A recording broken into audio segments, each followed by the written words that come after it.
Sir. Murray State head coach Dean Hood. Racers coming off a 28-10 win over Southeast Missouri. Now 5-5, 2-3 in the OVC play.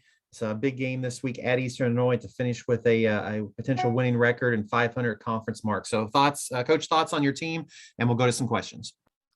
Yeah, just really proud of our guys. You know, it's you get this time of the year, man, just everybody's, fighting the injury bug and being beat up bug and all that kind of stuff. And, just really proud of our guys. Had a lot of guys out there, next man up mentality playing. And again, you get to this time of the year and it's a difficult thing to be finished, be locked in, be ready to play. And our guys were, man, they just were really, really ready to play the game and had a lot of energy, a lot of enthusiasm. And, it's going to take another, monster effort like that where everybody's, pulling on the same end of the rope and wanting to finish well. Tough to play at Eastern Illinois. Coach Cushing, does a tremendous job. His guys, very similar to us, where we're preaching to, play hard and play with good fundamentals and good pad level and all the things that, are important in football. So it'll be a big challenge for us on Saturday. Thanks, Coach. We'll go to some questions. We'll let John start, and then I'll finish up with some after that. Go ahead, John. Dean, you were talking about the injuries a second ago. Y'all had them all year. I mean, they've been in the teens most of the year as far as week to week. Yeah. You guys could have folded the 10 a long time ago, but you haven't. And now look where you are. Chance to end with 3 wins in a row and go 6-5 on a very tumultuous season.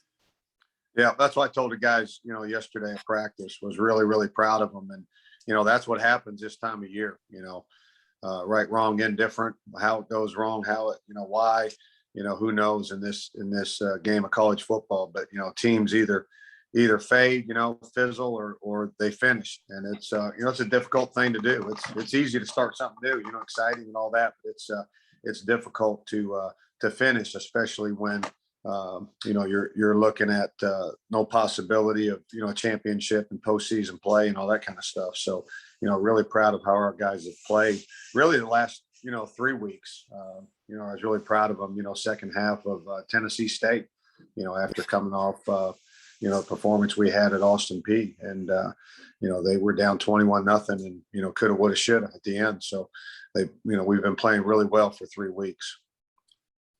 Dean, what's been the key to these last 3 weeks? Has it been one thing, two things, multiple things? It's been character, because you can do, all you want as a coach as far as motivation and talking to the kids. But the bottom line is, their true character is going to come out in the end. And to me, that's what, this has shown is a resilient, group of guys that, even though disappointed about, this or that with the season, still love the game of football and, love their teammates and want to play hard and do things the right way. What's Lamartez Brooks' situation for this week? That foot's, we'll see. That foot's pretty tough shape. It's not the ankle, it was, it was his foot. So it was on the other side. So, we'll have to see. He wasn't walking around real good yesterday. What about Humpick and Parker? Scotty went through Indy last week, and yesterday he went through some, skelly, non-contact type stuff. So tomorrow and Wednesday will be critical. Donnie's kind of the same. The difficult thing with Donnie is what position he plays. Vance was able to come back, and be himself last week finally, with similar injury, but when you're talking about a big guy and, moving in tight spaces and all that kind of stuff, as opposed to, having to backpedal and, break on the ball, trying to go 100 miles an hour, it's a little bit different. So we'll have to see with him. He's got a chance. Donnie has been warming up the last 2 weeks, has he not? No, he has not. He's been. I thought I saw him on the field before the Tennessee Tech game. No, he might have been just doing a workout or something. Right. He was not. Yeah, he was not. He's been in the back end, kind of stacked by his position. So he stays sharp mentally. Doing some reps. Basically shadowing. The other guys that are actually doing the reps, but being out of the fray. so he doesn't have to make those quick movements, to get out of the way or to make a play or whatever. Okay, so will Donnie be able to qualify for, and Scotty also, will they be able to qualify for that red shirt we were talking about a few weeks ago? Yeah, Scotty, regardless of what happens this week, he's good because this would be his fourth game if he plays. Don would be, have to be a decision if, the trainers and doctors and say, I can't, just quite clear him yet, to play in this game, then he would be eligible to come back. Have y'all been talking to them about that? And have they been talking to y'all about that? About whether they want to come back next year? Oh yeah, that's been a conversation with, quite a few guys. That's what happened with Daquan Dallas. It just timed out. We didn't know for the longest whether that was going to be a season ending, deal for him or not. And then it became the point where if he rehabbed it really, really, aggressively and he was on time and everything with what he did, that he could play in the last, 2 or 3 ball games, and it worked out perfect because he only played in the first one. So, all those that have that ability, we've had that conversation with them. And the thing I'm getting at, I don't think these guys want to stop playing with each other as far as teammates. You really built a brotherhood here, and they want another year together, and they want to see what they can do, I think. Yeah, I think they, I think they enjoy the game of football and, want to play it. Like all of us, we don't really want to grow up, and go out in the real world and get a real job. So I think they can delay that as long as they can. You, me, everybody else would say, congratulations. My goodness, what a team this could be with all those guys coming back next year, though, Coach. Yeah, older guys are very, very helpful. When you have guys with game experience, you can't create that. You can't replace that when you lose it. Let's talk about DJ. Huge honor that came his way after the SEMO game, National Freshman of the Week. Coach, what do you got to say about DJ? Well deserved, and what I'd say about DJ is to let I've known that he can do this and totally anticipated it. Of course, when you're dealing with first time guy freshman, there may be some hiccups, some speed bumps, but this is not a surprise to me. And just for other people to kind of get a glimpse of DJ, his mentality. He played a game that he got National Freshman of the Year, and in the locker room, I had to talk to him because he was upset with his performance.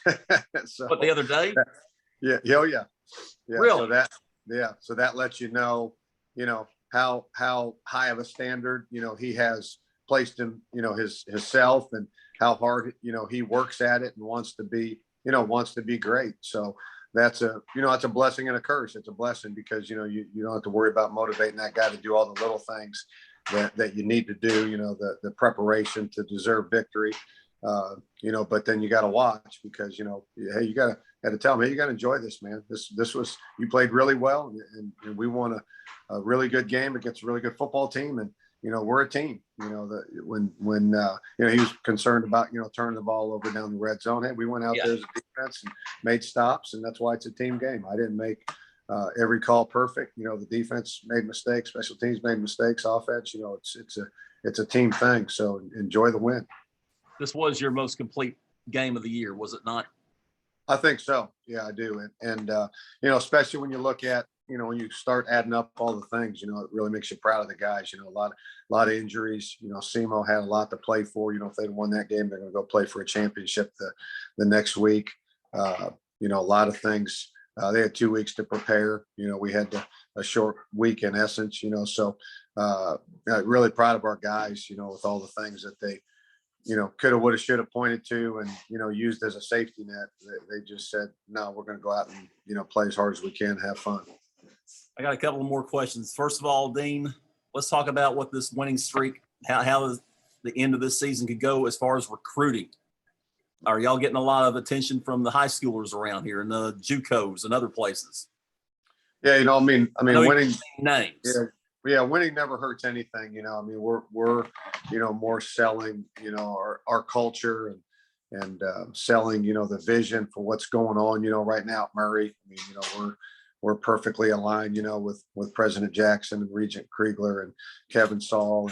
And, everything's aligned with people in the leadership positions that want athletics, to do well here at Murray State and moving forward to do those things. So we're more selling, our recruits on the vision of the future and what we're building and what we're doing as far as our culture, as far as trying to help these guys beyond football and trying to use football as a platform to help them, in their life after football, to grow them as a man and help them be a good dad and a good husband, a good neighbor, good leader in their community. So, that's our sell more than the current, wins, but that doesn't hurt, if you can end and say, hey, our guys finished well, it's a mark of a man and, won the last 3 and winning season, all that stuff. That's always good. Follow-up question to that. A win on Saturday, does that convince some of these recruits to sign with you on December 3rd and February 3rd, perhaps? No, I mean, I don't think guys are sitting there saying, hey, if, Murray wins, I'm going to go to Murray. And if Murray loses, I'm going to go to, wherever, Austin P or SEMO or, wherever else. I don't think, guys are doing that. I think it just helps overall, winning's always better. You win, this is the best profession in the world. If you lose, you're wondering if, maybe you could find another job. So, I mean, it's just nature of the beast, but I don't think recruits are sitting there, keeping standings and deciding where to go based on that. I think it's more where they think they can see themselves, where they're comfortable, where it feels like a family environment, where they've got the major that they want and think they can have, get the academic support, where the parents are comfortable dropping their kid off at school and, that kind of stuff. And one more question, me, I'm a little bit one for the off the wall question. As well as y'all played on Saturday, that was the first time this season you've worn the gold jerseys. Have y'all thought about wearing them to EIU also? I don't think you have any conflict with colors up there. Yeah, I don't know how all that works. I know there's some rules on what you can wear, not wear, light, dark, all that stuff. But I honestly, I didn't even know, I was talking to recruits, all leading right up until, as late as I possibly could to get out to meet the officials, to start the game. So when I walked out there, I didn't even know we had the yellow jerseys on until I saw them. I think Keegan had said something to me, or Coach Boone had said something to me earlier in the week, but I'd forgotten about it, until I got out there in the pregame. And I was like, wow, those look pretty nice. Yeah, you played pretty nice too. So I'm just wondering, hey, maybe you need to carry that over to Charleston this week. Yeah. Hey, like Coach Grove used to say, I worked for at Wake Forest. And he used to say, hey, I'm not superstitious, but I'm not stupid either. So if we can put them yeller ones back on and play well, I'm all for it. I like to see it, actually. Coach, let me ask you one more and then we'll end this. I know we still have this last game, but how can you sum up, your first 2 years of coach? We've played 2 seasons in, less than 10 months. Can you just kind of sum up what this season and the spring has been like for your team? It's been crazy. I kind of joked with Coach Tuke out there in pregame. I was like, hey, man, you want to get together and have a scrimmage, during spring practice so we can say we played each other 4 times in a year. It's been absolutely nuts, with COVID and, the racial tensions and everything was going on when I first got here, trying to unite a team. It was very, very different. And then, to have your season, pushed and then pushed again and, being in the fall and, being out in the backyard and playing, catch with my son and coming in, getting a sandwich and watching, college football was just very, very odd, and then fast as it went, to play a football season in the spring, play on Sundays, and then turn right around and play again. It's just, it's been very, very, different. It's been challenging, learned a lot. I thought I'd come here as, head coach and had a lot of things worked out, being a head coach previously for 8 years, but that whole manual, started a bonfire with it, with everything that was going on. So, but there's been a lot of support here, man. Administratively, everybody has been amazing, and the community has welcomed our family. And so as difficult as it's been challenging, but, we've grown and it's been good. Looking forward to the future.